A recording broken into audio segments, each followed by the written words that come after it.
Hi hello मैत्रिणींनो, good morning. झाला का तुमचा चहा नाश्ता मुलांचा आवरून? आज मी लवकर उठले होते. छोट्या मुलांची माझी ट्रिप जायची त्याच्यामुळे मी उठले. माझी आंघोळ झाली, त्याची आंघोळ झाली, माझी देवपूजा पण झाली. कारण मला त्याला डब्बा द्यायचा नव्हता. त्याला फक्त मी छोटा असं वरचा चिवडा वगैरे असं खायला दिलं मी.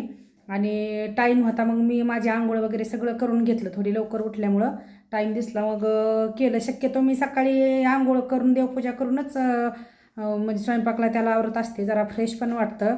आणि कधीतरी कंटाळा आला तर मग सगळे गेल्याच्या नंतर आंघोळ करीत असते. आज माझं आंघोळ देवपूजा सगळं मालकाला आणि मोठ्या मुलाला उठूस्तोवर झालं होतं. आणि त्याला परत मी किती 6:30 वाजता त्याला सोडून आले स्कूलमध्ये.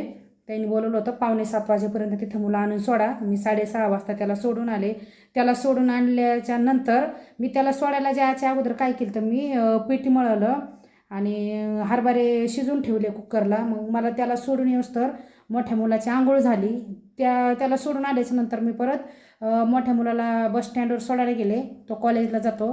6:15 वाजता त्याला सोडून आले. त्याला सोडून आल्याच्या नंतर मी स्वयंपाक केला. आणि नंतर 8:30 वाजता मालकाला पाठवून दिलं. आणि त्यांच्याजवळच मोठ्या मुलाचा डब्बा असं त्यांना म्हटलं तुम्हीच घेऊन जा. जाता जाता त्याला द्या म्हणलं टिफिन त्याचा. मग ते नाश्ता त्याला डब्बा वगैरे त्याचं सगळं घेऊन गेलेले येतं. मी आज तुम्हाला डब्याला मी काय बनवलं आहे ना ते सांगते. चला मग दाखवते मी काय. तर मी आज डब्याला बनवली आहे चण्याची पातळ भाजी. त्याला पूर्ण मी असा मटणाचा मसाला घालून केलेली अशी खूप छान झाली. वास तर खूप छान येतोय. आणि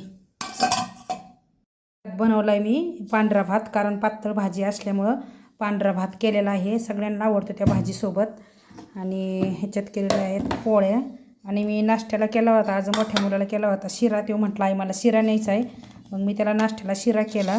त्यातलाच मला थोडा शिरा ठेवला. आणि ह्या पोळ्या मला हा शिरा खायचा आहे. आणि रात्रीची एक चपाती होती. आणि कढईला असा मसाला दिसला. मी म्हटलं मी आता ही कढईला पुसून घेते. मला आवडतं म्हणजे नाही का मी भाजी सगळी भरल्याच्या नंतर आहे ना मी थोडी चपाती घेऊन कढईला पुसून खात असते. नाश्ता पण होतो आणि छान पण लागतं.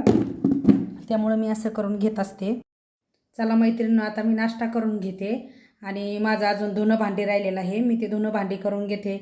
बाय मैत्रिणींनो, भेटू नंतर पुढच्या नेक्स्ट ब्लॉगमध्ये.